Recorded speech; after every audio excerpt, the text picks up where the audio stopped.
नमस्कार, स्वागत है आप सभी का। आप देख रहे हैं मुद्दा और मैं हूं आपके साथ रेशु त्यागी। चीन में एक तरफ कोरोना के मामले बढ़ते जा रहे हैं, वहीं दूसरी तरफ लोग जीरो कोविड पॉलिसी के खिलाफ प्रदर्शन कर रहे हैं। लोग इसके विरोध में नारेबाजी करते हुए राष्ट्रपति शी जिनपिंग से इस्तीफा मांग रहे हैं। ये प्रदर्शन 25 नवंबर को शिनजियांग के एक अपार्टमेंट में लगी आग के बाद उग्र हो गया। दरअसल जीरो कोविड पॉलिसी के तहत लगाए गए लॉकडाउन के चलते दमकल कर्मी वक्त रहते आग बुझाने यहां नहीं पहुंच पाए। इससे 10 लोगों की जान चली गई। हाल ही में शिनजियांग प्रांत की राजधानी उरुमकी में आधी रात को जो प्रदर्शन हुआ उसकी भी वजह यही मुद्दे थे। शनिवार रात को शिनजियांग में राष्ट्रपति शी जिनपिंग का विरोध करने वाले प्रदर्शनकारियों ने जो बैनर और पोस्टर लिए हुए थे उन पर उनको राष्ट्रपति पद से हटने और जीरो कोविड नीति के चलते लगे लॉकडाउन को समाप्त करने के स्लोगन लिखे हुए थे। तिब्बत में जहां लोग चीन की कम्युनिस्ट पार्टी की नीति से दुखी होकर सड़कों पर हैं, वहीं चीन के दूसरे शहरों में ये विरोध प्रदर्शन काफी हद तक जीरो कोविड नीति के ही खिलाफ है। आपको बता दें कि चीन के कई शहरों में लॉकडाउन लगे होने से काम धंधों पर बुरा असर पड़ रहा है। ये विरोध प्रदर्शन ऐसे समय में हो रहा है जब पिछले माह ही 20वीं नेशनल कांग्रेस के दौरान राष्ट्रपति के तौर पर शी जिनपिंग के तीसरे कार्यकाल पर मुहर लगी है। ऐसे में राष्ट्रपति शी जिनपिंग के खिलाफ उठ रही इस्तीफा देने की मांग से कम्युनिस्ट पार्टी भी हिल गई है। हालांकि सरकार ने लॉकडाउन को जरूरी बताते हुए कहा कि इसकी वजह से देश में कोरोना से अब तक केवल 6000 ही मौत हुई हैं, जबकि पश्चिमी देश में इसका आंकड़ा लाखों में है। चीन में जीरो कोविड नीति के खिलाफ हो रहे प्रदर्शनों को देखते हुए चीन के नेशनल हेल्थ कमीशन ने इस नीति में कुछ बदलाव भी किए हैं, जिसमें क्वारंटीन का समय कम करना, प्रतिबंधों में ढिलाई देना भी शामिल है। कमीशन ने 20 बिंदुओं का प्रोग्राम भी जारी किया है। सरकारी नीति और बढ़ते मामलों का असर देश की मैन्युफैक्चरिंग पर भी पड़ने लगा है। इसके अलावा तियानजिन समेत दर्जनों शहरों पर असर पड़ा है। जहां तक विरोध प्रदर्शन की बात करें तो जीरो कोविड नीति के खिलाफ विरोध प्रदर्शन उरुमकी, चीन की राजधानी बीजिंग, देश के सबसे बड़ी शहर शंघाई, शियान, वुहान में बड़ी संख्या में लोग सड़कों पर उतर रहे हैं।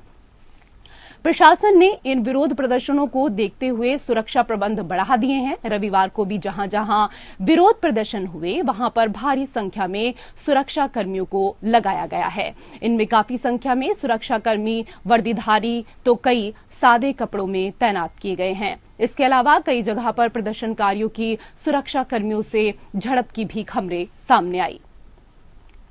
इन सभी विरोध प्रदर्शनों की एक खास बात ये थी कि ये सभी राष्ट्रपति शी जिनपिंग से इस्तीफा देने की मांग कर रहे थे और लॉकडाउन हटाने को लेकर नारेबाजी भी कर रहे थे। चीन में कम्युनिस्ट पार्टी के महासचिव के खिलाफ खुलकर बोलना बेहद खतरनाक माना जाता है। ऐसा करने पर जेल तक में डाला जा सकता है। ऐसे में ये प्रदर्शन कम्युनिस्ट पार्टी के लिए बड़ी चुनौती बन गया है। ऐसा लगता है कि सरकार जीरो कोविड नीति के प्रति लगातार बढ़ रहे विरोध को नहीं समझ पाई। इस नीति को राष्ट्रपति शी जिनपिंग से जोड़कर देखा जाता रहा है। हाल ही में जिनपिंग ने कहा था कि चीन इस नीति से पीछे नहीं हटेगा और ऐसा लगता है कि चीन की पार्टी इस समय जिस स्थिति में आ गई है उससे बाहर निकलने का कोई आसान रास्ता नहीं है।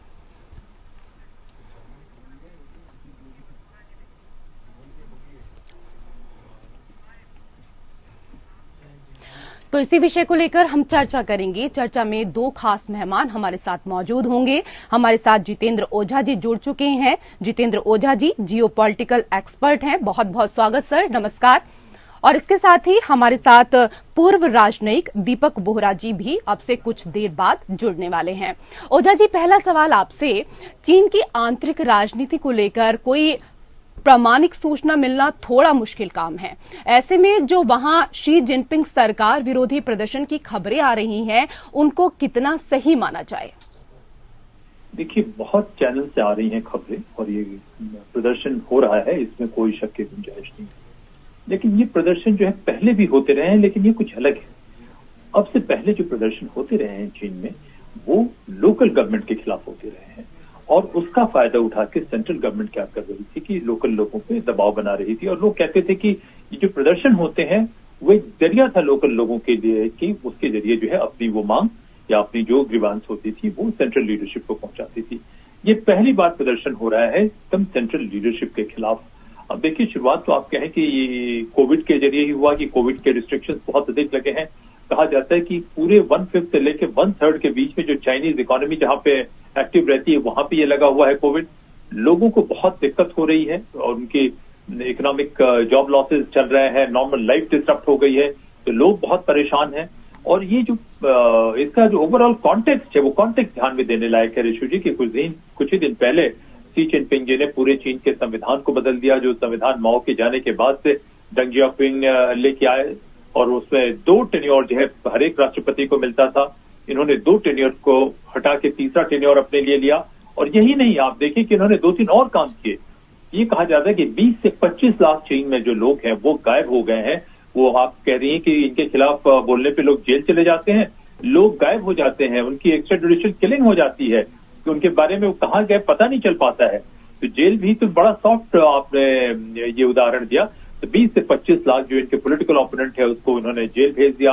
आप देखें कि जो पॉलिट ब्यूरो में भी है या इसमें उनके बड़े सारे लॉयलिस्ट आ गए, जिनके भी ख्यालात शी चिनपिंग से मिलते नहीं थे, उन सभी को बाहर निकाल दिया गया।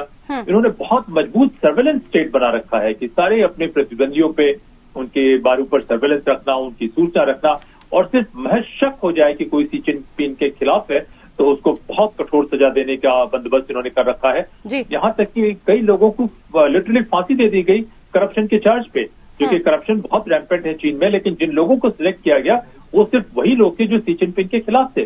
तो ऐसी स्थिति में इस प्रोटेस्ट का बहुत मायने हो जाता है। कहां तक ये प्रोटेस्ट जाएगा अभी कहना बहुत मुश्किल है, ये शुरुआती दिन है, लेकिन ये पहली बार जो है ऐसा प्रोटेस्ट हो रहा है। और प्रोटेस्ट का जो बैकग्राउंड है आपने देखा कि तीसरा टेन्योर उन्होंने ले रखा है, लोग परेशान हैं और इनके ओपोनेंट सहमे हुए हैं कि सर्वेलेंस के जरिए अपने सारे लॉयलिस्ट को उन्होंने की पोजीशन में रख रखा है, इंटेलिजेंस के जरिए क्या कब कर दें। इस वजह से टर्मोइल की सिचुएशन धीरे धीरे बन रही है, लेकिन चीन में तख्ता पलट करना बहुत मुश्किल काम होगा, कुछ भी करना इतना आसान नहीं होगा, लेकिन ग्रीवांस तो बहुत साफ है जयशु जी। बिल्कुल, कहां तक ये प्रदर्शन जा पाएगा ये देखने वाली बात होगी। हमारे साथ दीपक जी भी जुड़ चुके हैं। सर, बहुत बहुत स्वागत है आपका। मैं आभारी हूं कि आपने ये मौका दिया है अपने शानदार कार्यक्रम में शरीक होने का। आपसे बहुत कुछ सीखता हूं और आपके साथ जो विशेषज्ञ है मेरे मित्र ओझा साहब, उनकी जानकारी मुझसे कहीं ज्यादा है। जी, बहुत शुक्रिया सर, हम तो सब आपसे सीखते हैं, आप इतने अनुभवी हैं, वरिष्ठ हैं जी। क्योंकि मैं इस समय कोल्हापुर से पुणे जा रहा हूं बाय रोड, तो मुझे जहाज लेना है। अब मैं आपको 2-3 चीजें, अगर 2 मिनट का समय आप मुझे दें, you are one of the best. बिल्कुल बिल्कुल, मैं सवाल जल्दी से आपसे सवाल पूछ लेती हूँ सर, मैं जल्दी से सवाल आपसे कर लेती हूँ। मैं आपको बता देता हूँ मैम जी, आप पूछ रही हैं, मैं अब जल्दी बताता हूँ। ठीक। आपने अभी जिक्र किया था 20th Congress Chinese communist party का, जिसको 3rd टर्म मिला था जी। इतिहास देखिए कितना मजाक करता है सबके साथ। 20th कांग्रेस हुई थी 1956 में सोवियत कम्युनिस्ट पार्टी की जी। और उसमें निकिता क्रुश्चोव ने कहा था कि जो पहला लीडर था जोसेफ स्टालिन, जो दूसरे विश्व युद्ध को जिसने जिताया था, वो बदमाश था, वो चोर था, वो डाकू था, और उसने कल्ट ऑफ पर्सनालिटी बनाई। और 2022 में 20th Congress Chinese communist party कहती है कल्ट ऑफ पर्सनालिटी तो बड़ी अच्छी चीज है, हमने तो पिंग पोंग को हमेशा के लिए शहंशाह बनाया। अब मैम, चेयरमैन एक होते थे उनके माओ डिंगडोंग, और उन्होंने 5 करोड़ चीनियों को मार डाला था, कुछ फर्क नहीं पड़ा उस देश में। 1989 में टियानानमेन स्क्वायर हुआ, कोई फर्क नहीं पड़ा, 5000 बच्चे मर गए थे उस देश में। 2011 में आपको याद है, मेरी आवाज आ रही है? जी जी सर, आपकी आवाज आ रही है, बहुत ध्यान से हम आपको सुन रहे हैं। जी 2011 में अरब स्प्रिंग हुआ था, टूनिशिया में शुरुआत हुई थी, और उसके बाद इजिप्ट गया, लीबिया गया, सीरिया गया, यमन गया, और लोग क्या कह रहे थे, अशाद यूरिद इस्कातन निजामी, हम सरकार को गिराना चाहते हैं। तो मैम, जो इस समय आप देख रहे हैं उसका कोविड से लेना देना बहुत कम है, ये केवल चिंगारी है। मेन चीज क्या है, यंग पीपल, प्रदर्शन कौन कर रहे हैं? नौजवान। 22% बेरोजगारी, इनके पास घर नहीं है तो ये शादी नहीं कर पाते, ये चाइनीज सिस्टम है। इनकी जो भी जिसको नौकरी मिलती है तनख्वाह बहुत कम है, तो ये लोग बहुत परेशान हैं ding dong ping pong tingling से, और ये चिंगारी अब उन्हें मिली है। और मैं आपको बता देता हूं, मैंने दुनिया बहुत देखी है, 50 साल में रहा हूं जी। जितने तानाशाह कहते अरे मेरे देश में नहीं होगा, उन्हीं के देशों में होगा। सूडान में मैंने देखा है उनके राष्ट्रपति जेल में बैठे हुए हैं, इजिप्ट में देखा है वो जो मर गए उनके राष्ट्रपति वो भी जेल में थे। आप देखते जाइए क्या होगा यहाँ पर। चीन में बदलाव लाना कठिन है, लेकिन बदलाव आ रहा है, क्योंकि कितने नौजवानों को ये मार पाएगा, ये सोशल मीडिया का जमाना है। आप देखते जाइए क्या होता है। बिल्कुल सही आपने कहा, सही आपने कहा दीपक जी कि बदलाव का जमाना है और बदलाव होने वाला है। मैं आपसे ये भी जानना चाहूंगी दीपक जी कि राष्ट्रपति चुनाव से पहले विश्व मीडिया में चर्चा थी कि शी जिनपिंग के नाम पर आम सहमति नहीं है, लेकिन फिर उन्हीं को राष्ट्रपति बनाया गया। शी जिनपिंग की कूटनीतिक सफलता बहुत हद तक चीनी विस्तारवादी अपेक्षाओं के अनुरूप है। क्या यही वजह रही, या फिर कम्युनिस्ट पार्टी में कोई बड़े कद का नेता चेयरमैन को चुनौती देने लायक नहीं है? जैसा ओझा साहब ने अभी बताया था, मैं उनकी बात सुन रहा था कि जो भी उनको चैलेंज कर सकते थे वो अल्लाह को प्यारे हो गए हैं। ये उसकी नीति है। He is a ruthless dictator. Ma'am, prime minister साहब ने भी कहा था जब उनकी पुतिन से मुलाकात हुई थी कि ये जंग का जमाना नहीं है। पिंग पोंग साहब समझ जाओ, अपने लोगों के खिलाफ तुम जंग नहीं कर सकते हो। ये नौजवान है तुम्हारे देश के, ये उठेंगे और ये आपके तख्ते को पलट देंगे। मैम, ये मरेगी नहीं ये मूवमेंट। आप देखते जाइए क्या होता है। सोशल मीडिया के जरिए, इंटरनेशनल मीडिया के जरिए उनके सेंसर्स जो भी करें, इंटरनेट को सस्पेंड कर दें, व्हाट्सएप बंद कर दें, लेकिन ये अब जो आग, ये चिंगारी ने आग लगाई है, ये आग देश को दबा देगी। तिब्बत में आपने उरुमची का नाम लिया, उरुमची तो कैपिटल है शिनजियांग प्रोविंस का, जहां पे वो उइगुर मुस्लिम लोग रहते हैं। आप देखते जाइए क्या होने वाला है मैम। बहुत दंगा होगा चाइना में, उनकी इकोनॉमी खत्म हो रही है और साथ साथ ये पॉलिटिकल फ्रीडम की डिमांड है। ये एक बहुत जबरदस्त कॉकटेल है, आग लगने वाली है मैम, ये मेरा मानना है। बिल्कुल, चिंगारी भड़क उठी है और इतनी जल्दी अब ये खत्म होने का नाम नहीं लेगी। ओझा जी, अगर जिनपिंग विरोधी प्रदर्शन की जो खबरें जिस तरीके से अब लगातार सामने आ रही हैं, तो एक तरफ जहां चीन ताइवान को पीआरसी का हिस्सा बनाने को बेताब है, तो वहां अन्य प्रांत पर प्रभाव बनाए रखना कितना चुनौती वाला काम है?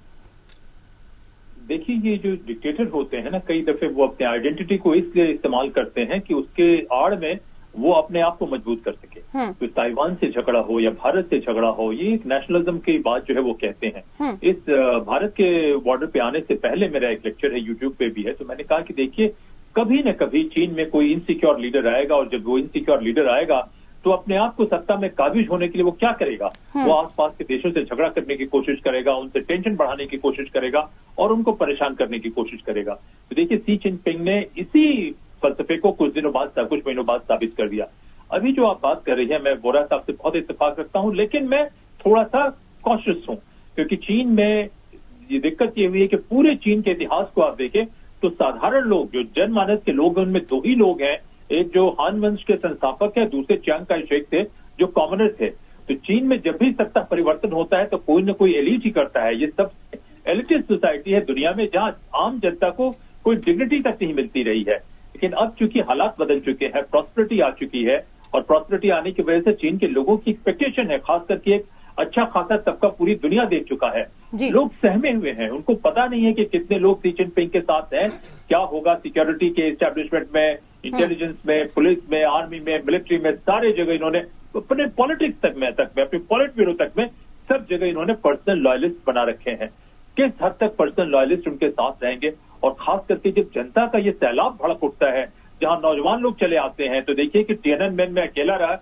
बोरा साहब ने कहा कि 5,000 अपने बच्चों पे उन्होंने टैंक चलाए। लोग कहते नहीं, 20,000 बच्चे लड़के जो है नौजवान उस समय मरे थे। मैं उस समय स्टूडेंट लीडर हुआ करता था, और हमें याद है कि दिल्ली में चीन की एम्बेसी के सामने हम लोगों ने प्रदर्शन किया था, कई एक जगह मीटिंग भी की थी कि उनके सॉलिडेरिटी के इसमें।